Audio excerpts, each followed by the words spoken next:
1757 हिंदुस्तान की सरजमीन पर एक ऐसा वाकया होने वाला था जो आने वाले कई बरसों की तारीख बदलने वाला था। आसमान पर बादल छाए हुए थे, मैदान में हजारों सिपाही मौजूद थे, घोड़ों की टापों की आवाजें गूंज रही थीं और हर तरफ जंग की तैयारी थी।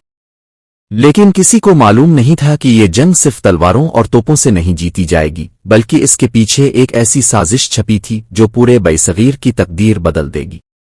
और उस कहानी के मरकज में एक ऐसा शख्स था जिसका नाम आज भी गद्दारी की अलामत समझा जाता है। वो शख्स था मीर जफर। लेकिन सवाल यह है कि क्या मीर जफर वाकई सिर्फ एक गद्दार था? इसके पीछे इक़्तिदार, सियासत और साजिशों की एक बड़ी कहानी मौजूद थी। आज हम जानेंगे इस शख्स की मुकम्मल दास्तान, एक ऐसी कहानी जिसने हिंदुस्तान की तारीख का रुख हमेशा के लिए बदल दिया। मीर जफर का असल नाम सैयद मीर जफर अली खान था। वो तकरीबन 1691 में पैदा हुआ। इब्तिदा में वो एक फौजी सिपाही था, लेकिन अपनी सलाहियतों और सियासी समझ बोझ की वजह से आहिस्ता आहिस्ता तरक्की करता गया। वो बहादुर भी था, ज़हीन भी, और इक़्तिदार के खेल को अच्छी तरह समझता था। इसी वजह से जल्द ही वो बंगाल के ताकतवर हलकों में शामिल हो गया। इस वक्त बंगाल हिंदुस्तान का सबसे अमीर इलाका समझा जाता था। यहाँ तिजारत उरूज पर थी, ज़मीनें ज़रखेज़ थीं, खजाने दौलत से भरे हुए थे और दुनिया भर के ताजिर यहाँ आते थे। लेकिन इसी दौरान एक नई ताकत खामोशी से हिंदुस्तान में अपनी जुड़ें मजबूत कर रही थी। ये थी ब्रिटिश ईस्ट इंडिया कंपनी। शुरू में अंग्रेज सिर्फ तिजारत के लिए आए थे। उन्होंने फैक्ट्रियां बनाईं, कारोबार शुरू किया और आहिस्ता आहिस्ता अपनी फौज भी तैयार करना शुरू कर दी। शायद इस वक्त किसी ने तसव्वुर भी नहीं किया था कि ये ताजिर एक दिन पूरे हिंदुस्तान पर हुकूमत करेंगे। 1756 में बंगाल का इक़्तिदार एक नौजवान नवाब के हाथ आया। इसका नाम था सिराज अल-दौला। वो बहादुर था, जज्बाती था और अपने इलाके से बेहद मोहब्बत करता था। इक़्तिदार संभालते ही इसने महसूस किया कि अंग्रेज अब सिर्फ ताजिर नहीं रहे, वो अपनी ताकत बढ़ा रहे थे, किले तामीर कर रहे थे और अपने असर और रसूख में इजाफा कर रहे थे। सिराज अल-दौला ने फैसला किया कि अंग्रेजों को रोकना होगा। लेकिन इसे मालूम नहीं था कि असल खतरा बाहर नहीं बल्कि इसके अपने दरबार के अंदर मौजूद है। मीर जफर नवाब की फौज का एक अहम हिस्सा था। इसके पास ताकत थी, इज्जत थी और असर और रसूख भी।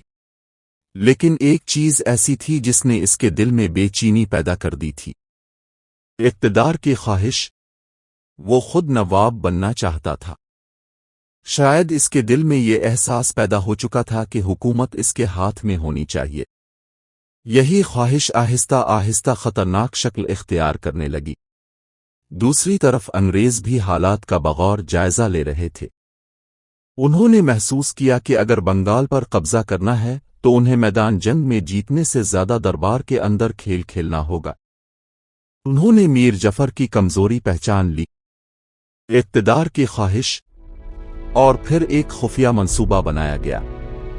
रात का वक्त था, माहौल में खामोशी थी, दरवाजे बंद थे और आहिस्ता आवाज में गुफ्तगू जारी थी। एक तरफ अंग्रेज अफसर मौजूद थे और दूसरी तरफ मीर जफर बैठा था। एक मुआहिदा हुआ। शर्त बहुत सादा थी। अगर जंग के दौरान मीर जफर सिराज अल-दौला का साथ छोड़ दे तो अंग्रेज इसे बंगाल का अगला नवाब बना देंगे।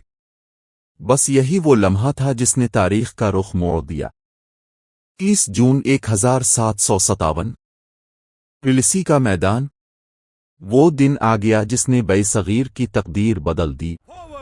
एक तरफ सिराज अल-दौला की तकरीबन 50,000 फौज मौजूद थी, दूसरी तरफ अंग्रेजों की तादाद बहुत कम थी।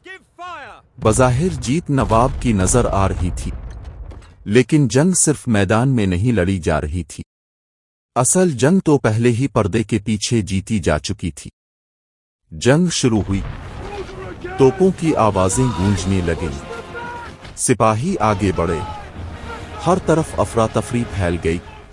लेकिन फिर वो लम्हा आया जिसने सब कुछ बदल दिया। मीर जफर खामोश खड़ा रहा। उसकी फौज ने आगे बढ़ने से इनकार कर दिया। हजारों सिपाही सिर्फ तमाशा देखते रहे। नवाब सिराज अल-दौला हैरान रह गया। شاید اسے یقین نہیں آ رہا تھا کہ اس کے اپنے لوگ اسے چھوڑ چکے ہیں۔ چند گھنٹوں بعد سب کچھ ختم ہو گیا۔ سراج الدولہ شکست کھا چکا تھا، انگریز جیت چکے تھے، اور ہندوستان کی تاریخ ایک نئے دور میں داخل ہو چکی تھی۔ جنگ کے بعد انگریزوں نے اپنا وعدہ پورا کیا اور میر جعفر کو بنگال کا نواب بنا دیا، لیکن شاید وہ ایک حقیقت سمجھ نہیں سکا تھا۔ وہ حکمران نہیں بنا تھا بلکہ ایک مہرہ بن گیا تھا۔ اصل اختیار اب انگریزوں کے ہاتھ میں تھا۔ وہ خزانے مانگتے رہے، دولت لیتے رہے اور بنگال آہستہ آہستہ کمزور ہوتا گیا۔ وقت کے ساتھ میر جعفر کو احساس ہونے لگا کہ اس سے ایک بہت بڑی غلطی ہو گئی ہے، لیکن اب بہت دیر ہو چکی تھی۔ جب انگریزوں کا مقصد پورا ہو گیا تو انہوں نے میر جعفر کو بھی نظر انداز کرنا شروع کر دیا، کیونکہ اقتدار کے کھیل میں مہروں کی اہمیت صرف اس وقت تک ہوتی ہے جب تک ان کی ضرورت باقی رہے۔ 1765 میں میر جعفر اس دنیا سے چلا گیا، لیکن اس کی کہانی ختم نہ ہوئی۔ آج بھی اگر کوئی اپنے لوگوں سے دھوکہ کرے، ذاتی فائدے کے لیے اپنوں کا ساتھ چھوڑ دے، تو لوگ اسے ایک ہی نام دیتے ہیں، میر جعفر۔ کیونکہ کچھ لوگ تاریخ میں صرف کردار نہیں بنتے، وہ ایک سبق بن جاتے ہیں۔ اور میر جعفر کی کہانی ہمیں یہ سکھاتی ہے کہ کبھی کبھی ایک فیصلہ صرف ایک شخص کی زندگی نہیں بلکہ پوری قوم کی تقدیر بدل دیتا ہے۔